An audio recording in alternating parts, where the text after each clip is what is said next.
Nkwanirizaako gwe munnange akyagyekomiddeko ensi Buganda anti munnange ensi Buganda kuno kwe kwaffe kabanda musoke owennabalanga bukoba kyaggwe akaala amatendo nze nkubuuzaako nateera olunaku olwaleero kansubire nti munnange oli bulungi olunaku nno olwaleero nsaba nkutuuseeko ebikwata ku mweso obadde okimanyi nti omweso gwe gumu ku mizannyo egirudde wano mu nsi Uganda naddala mu wano mu nsi Buganda nga guzannyibwa okuviira ddala mu myaka egyedda ennyo era nga gwe muzannyo ogumu ku mizannyo egy'okwewummulizaako amawanga mangi agafaanana okuba nga gamaze emyaka 10 nga munnange bazannya omweso nno munnange gye gwatandikira tewali amanyiddeyo ddala newankubadde nga waliwo abantu abawa ebirowoozo byabwe ku nsibuko yaagwo ebirowoozo ebyo tebifaanana ebirowoozo ebyo munnange tebinnafuna bibikakasa mu ngeri ematiza buli muntu abatambuze n'abayizi b'ebifa ku mpisa z'abantu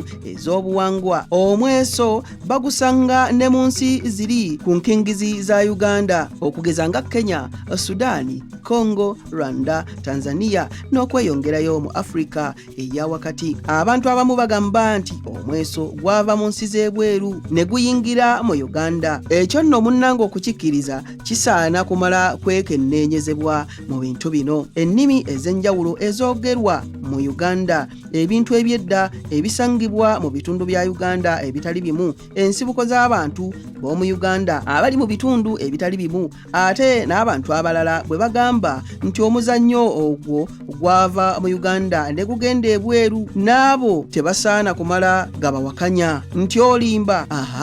Kye tulaba amangu kye kino nti abantu abamu aboogera ennimi ez'enjawulo balina amannya agatava ku kikolo kimu ge gayita ekintu kye geesezaamu. Ekyo kiyinza okutugambisa nti buli ggwanga omuzannyo ogwo lyaguvumbula lyokka, naye ate tuyinza okugamba nti oba oli awo ng'amawanga agamu gaagukoppa ku malala ne gaguyiyiza amannya mu nnimi ze googera, so nno ate waliwo agamu agayita ekintu kye geesezaamu amannya agalabika nga gaava ku kikolo kimu eky'ennimi ze googera. Ekyo kiragira ddala ng'amawanga ago omuzannyo gaagujja ku mawanga agagaliraanye bwe gali mu kika ekimu oba ku mawanga agaagawangula oba ge gaawangula mu biro biri ebyedda ng'abantu bakyatabaalagana. Kayiga bigambo erinnya nno munnange omweso mu bungi giyitibwa emyeso, litegeeza ekibajje mwe beeseza, ate era n'omuzannyo gwennyini ne guyitibwa omweso. Omweso gutera kubajjibwa mu muti, ekinnya ky'omweso ekimu kiyitibwa essa, ebingi biyitibwa amasa. Ensigo enzirugaalirivu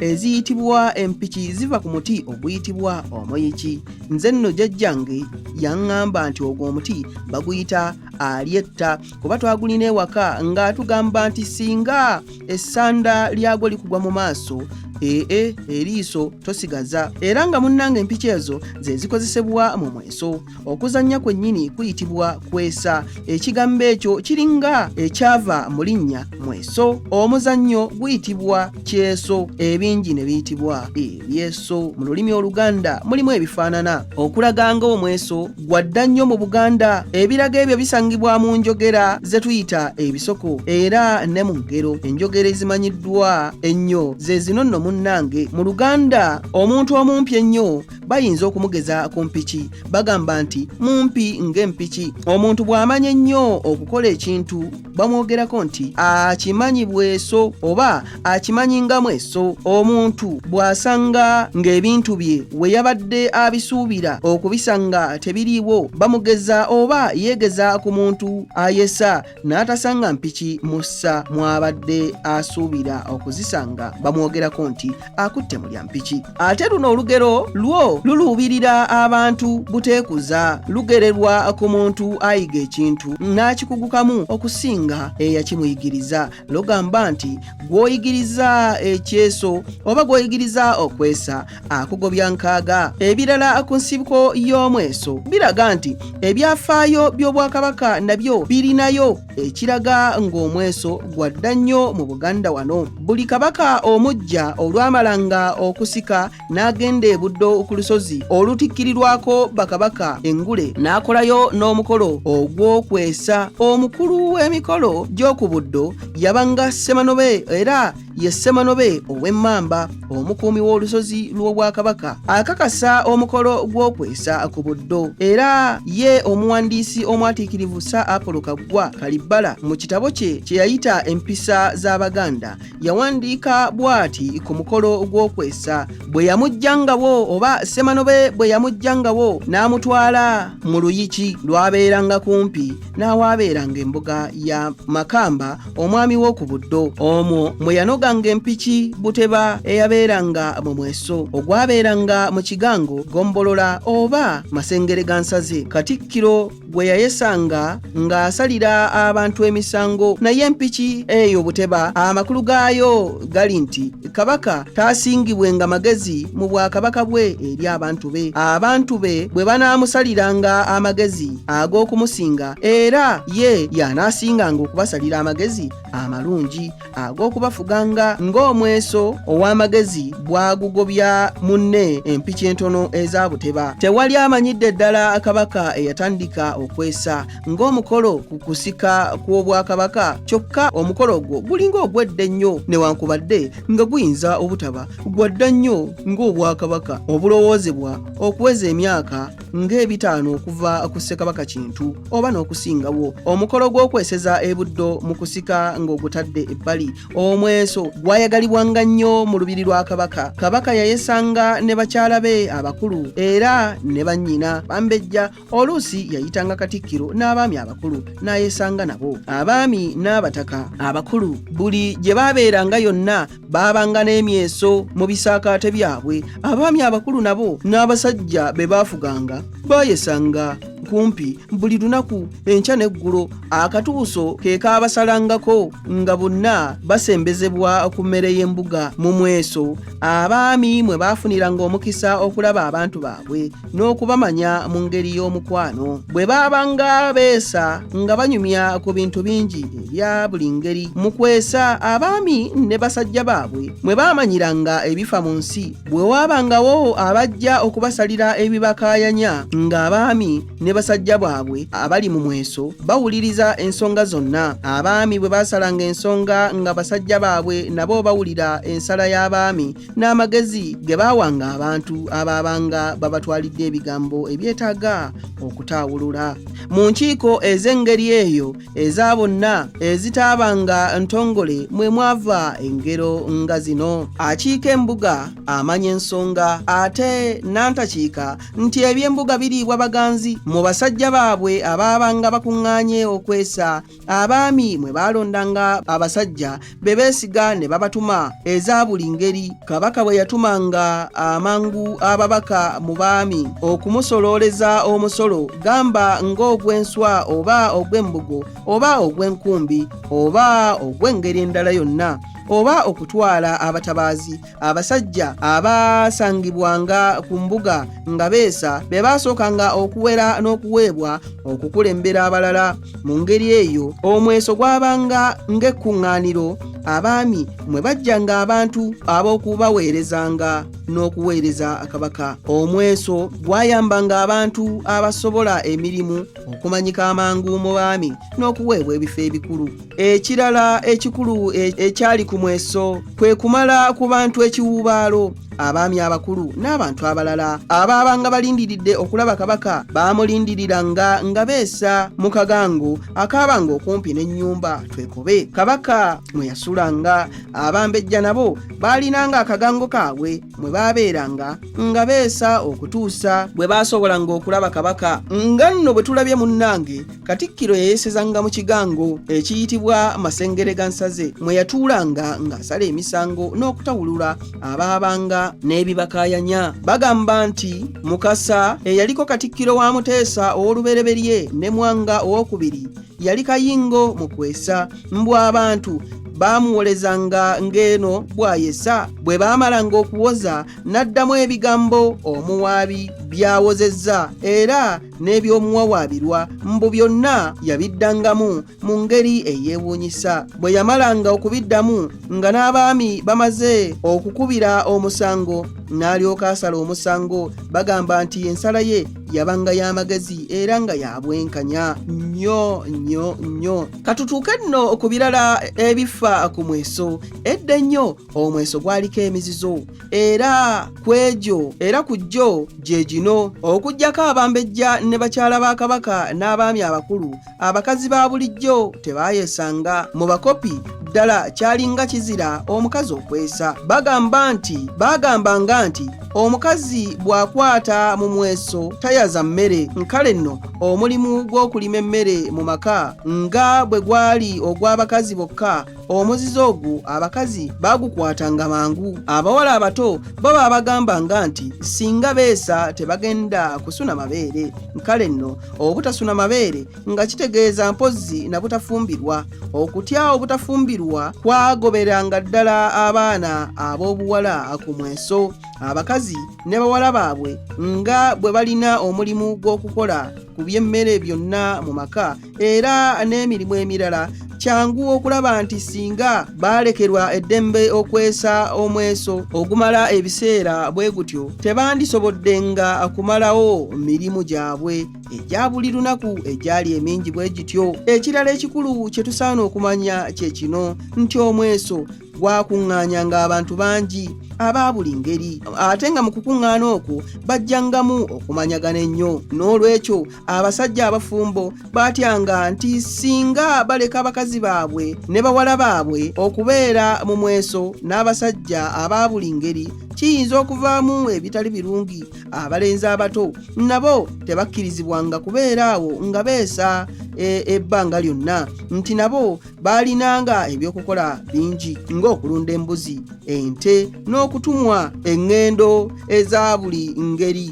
Kyokka bo bwe baabanga ku ttale nga balunda embuzi oba ente, beesaliranga amagezi ag'okwesaako. Baasimanga emyeso ku ttaka ne beeseza omwo. Mu kifo ky'empiki zennyini baakozesanga mayinja oba ensigo z'ebimera ze baasobolanga okufuna mu kaseera ako. Abasumba bayinza okuba nga be baasima emyeso egisangibwa ku njazi mu bitundu bya Uganda ebimu, naye obanga ekyo bwe kiri, kizibu okumanya ebintu bye baasimisanga amasa g'emyeso ku njazi eŋŋumu bwe zityo, kubanga Omweso gwatuuzanga abantu ne batayagala na kuvaawo, ne gubeerabiza n'ebintu ebirala byonna. Abaami b'ebyalo, abantu abaakuumanga ennyo ebyalo byabwe, tebaayagalanga kulaba basajja baabwe nga beeseza mu byalo byabwe. Abaami ab'engeri eyo baatyanga nnyo nti singa omulabe azinda ekyalo amangu oba kabaka okugenda ekiwendo eky'amangu, ekyalo kyonna kiyinza okuttibwa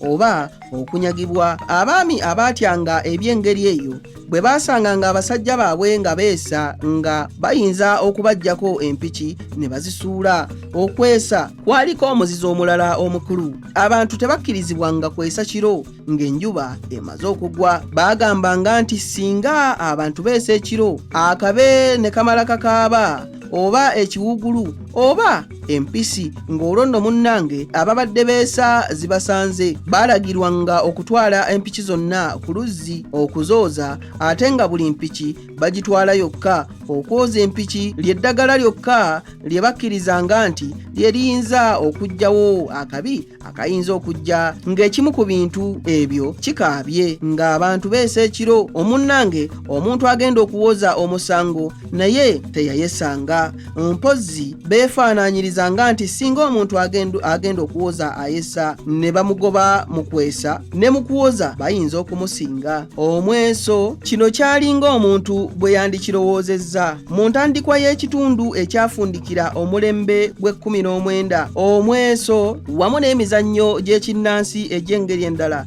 gyali gitandise okugenda nga gifeebesebwa empisa z'abagwira b'ebuvanjuba ezaali zigenda zikyusa embeera z'abannansi ez'edda. Enfuna y'ebintu wamu n'ebyobufuzi byali bitandise okukyuka. Entalo z'okunyaganga ebintu n'abantu zaali zikomezeddwa Abangereza abaali batandise okufuga ensi nga bayita mu baami bannansi. Ebyokufuna abantu baali tebakyabijja nnyo ku baami, n'olwekyo abantu baali batandise obutakyabeeranga nnyo mu baami nga beesa. Abaami baali batandise okusuubulanga ebintu ng'engoye n'amaliba. Uganda ng'emaze okukkiriza okukuumibwanga Abangereza, abasajja abalamu baatandika okulondebwanga okwetikka emigugu gy'abakozi ba gavumenti, naddala ba DC nga bali ku mirimu gya gavumenti. Abantu tebaayagalanga kukola mirimu gya ngeri eyo kubanga empeera gye baagifunangamu yabanga ntono nnyo. Okuwona ku mirimu egyo abantu gye baakolanga kwe kwewala okukuŋŋaaniranga mu baami okwesa. Pamba bwe yaleetebwa mu Uganda mu mwaka gwa 1904 okusobozesa abantu okufuna ensimbi z'omusolo, abasajja Abaganda ne batandika okulima, songa okuva edda n'edda kyabanga kyansonyi omusajja Omuganda okulima pamba kwasibanga abasajja bangi mu nnimiro ne mu maka nga balongoosa pamba. Emirimu gya pamba abasajja tegyabalekerangawo kiseera kya kwesa. Ate n'oluvannyuma Omweso baguyita omuzannyo gw'abagayaavu. Ekirala ekyali kyagala okudibya Omweso z'envunza ezaaleetebwa Abaganda abasuubuzi b'amasanga nga bazijja mu Tanzania. Abasuubuzi abo baatolokanga ne batuuka mu nsi y'Abanyamwezi, giyite Bunyamwezi, Abaganda baabayitanga Bunyanyimbe. Envunza zaali zifuuse za kabi nnyo mu Buganda, zaayingiranga mu bigere by'abantu abajama ne zikulira omwo. Omuntu eyabanga n'envunza ennyingi mu bigere bwe baabanga bazimutunduddemu ng'ebigere birwala, mpozzi okulwala kw'ebigere by'envunza kwe bayita okuvunda, n'obuwuka obwabivunzanga ne buyitibwa envunza. Omuntu eyabanga n'envunza ennyingi mu bigere buli we yagendanga ng'alekawo amagi gaazo. Amagi tegaalwanga nga gaalula nga gasaasaana mu kifo ekyo kyonna mwe gaabanga gaalulidde. Omweso nga bwe gukuŋŋaanya abantu abangi awamu gwalabika nga gukuŋŋaanya n'envunza. Olw'okwagala okudduka envunza, abantu kyebaava batandika okwewala Omweso. Envunza bwe zityo bwe zaali zaagala okutta Omweso. Amasomero bwe gaatandikibwa mu myaka egy'ekkumi egyatandika omulembe guno gwe tulimu kati, Omweso tegwassibwamu nnyo maanyi ng'emizannyo gy'abagwira egy'omu nnyumba okugeza nga drafts, ludo, emisota n'amadaala. Kyamazima amasomero awamu ag'ebisulo oluvannyuma gaafunira abayizi emyeso, naye abayizi abaayesanga tebaabanga bangi nnyo olw'okubanga Omweso gwali gumaze okuvumaganibwa nti guleeta envunza. Kyokka abantu abamu abakulu abagezi abaagazi b'ebintu byaffe eby'obuwangwa bo emyeso bagikuumanga mu maka gaabwe nga beesangamu n'emikwano gyabwe. Abantu abo be baawonya Omweso okuzikirira wonna mu Buganda, era tusaana okubeebaza ennyo. Katulabe ne ku kintu ekirala ekifaanana okuba ekimu ku bintu ebyaziyiza Omweso okweyongera ennyo mu maaso okutuusa munnange wano jjo ly'abalamu mu biro ebitali byawala nnyo. Tewabadde bidduka ebyesigibwa ebyanguya abakozi ba gavumenti n'abatali ba gavumenti okubajja mu byalo abasinga obungi gye basula okubatuusa ku mirimu gyabwe, ate era n'okubazzaayo. Essaawa z'abakozi bonna abatali ba gavumenti ez'emirimu nazedda zaali teziriiko mateeka ga gavumenti amakakafu nga bwe kiri kaakati. Ate kimanyiddwa ng'abakozi abasinga obungi okuva gye basula okutuuka ku mirimu gyabwe mayiro zitera kuba wakati wa 3 ne 15. ekidduka ekikulu abakozi abasinga obungi kye baalina mu biro ebyo ke kagaali lumalama wano. Kale nno abakozi baamalanga ebbanga ddene mu kuba nga basutta akagaali, ate nno ku nsozi nga basindika busindike. We baatuukiranga ewaabwe nga n'abandyagadde okwesa tebakyalina kiseera kimala. Abakozi abaafunanga emisaala egiteeyamba bulungi baakubanga kigere. Abo nno we baatuukiranga eka nga bayoya busera nga n'ageesa tebagalina, ate era nga n'enjuba emaze okugwa mu nnyanga. N'abandi badde n'ekiseera ekyesa mu budde obwo baabanga beegomba kufuna kaakuzza eri mumwa. Kale nno tekyewuunyisa okulaba ng'abakozi baali tebakyasobola kwesa oba okukulowoozaako. Okuddawo kw'Omweso munnange kizibu nnyo okulondawo ekintu ekimu ne tugamba nti kyekyazzaawo Omweso ne kigwagazisa n'abantu nga bwe bagwagala kaakano. Ekisinga obwangu kwe kugatta awamu ebintu byonna bye tulowooza nga birina kye byakola kukuzzaawo Omweso n'okugwagazisa abantu. Mpozzi kye tusaana okusookerako okumanya kye kibiina ky'abataka James Miti ne Sezaaliyo Omulumba ne bannaabwe abalala bye baasitula ennyo mu 1947. Ekibiina ekyo kyakubiriza nnyo Abaganda okwagala ebyabwe ebyobuwangwa. Okwo kwe tuzza okudda kwa Sir Edward Walugembe Muteesa owookubiri Obwakabaka ng'ava mu buwaŋŋanguse mu London mu mwaka gwa 1955. Ekiddirira ekyo bye bigambo ebyatandikira mu Afrika ey'obugwanjuba nga bikubiriza Afrika okwemanya nga nabo bantu mu nsi abasaana okweyagalira mu nsi zaabwe n'okwagala ebyabwe by'obuwangwa era n'okubikuza. Okujja kwa bbaasi ezikola mu bibuga nga zigezaako okutambulira mu biseera ebimanyiddwa, ate n'okufuna mmotoka za takisi ezikola mu bibuga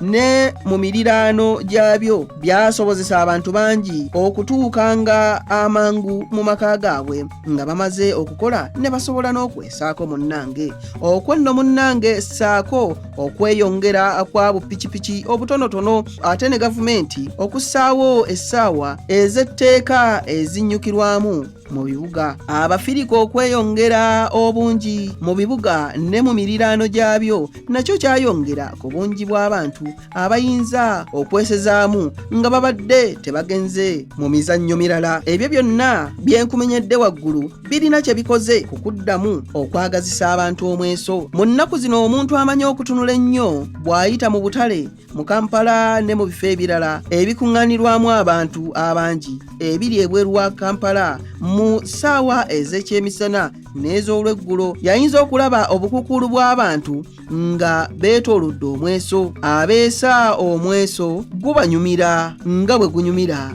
abatunuulizi. Abaagazi b'Omweso oluusi basaawo n'empaka ne zinyumira abazibaamu n'abalabi ababa bawagira abazannyi baabwe. Mu bifo ebimu abantu oluusi beeseza nsimbi ate abatunuulizi abamu ne basibawo ensimbi. Okujjulula ku mateeka g'Omweso ag'edda kuyambye nnyo okukendeeza ku kiseera ekyeso ekimu kye kimala okuggwa. Edda ekiseera ky'ekyeso ekimu kye kyamalanga okuggwamu kyabanga wakati wa ddakiika 10 n'eddakiika 2, naye kaakati wakati w'eddakiika 3 n'eddakiika 7. Ekyewuunyisa nnyo kwe kulaba ng'Omweso ogwayolekerwa ebizibu ebingi ennyo bwe gutyo ate gwe gusinze okuyita obulungi mu balabe baagwo bonna ne guddamu okwagalibwa ennyo. Bye guyiseemu bikakasiza ddala nga bwe guli omuzannyo omulungi ate ogwaffe omugundiivu ogw'edda. Omuntu yenna agamba nti Omweso si muzannyo gw'amagezi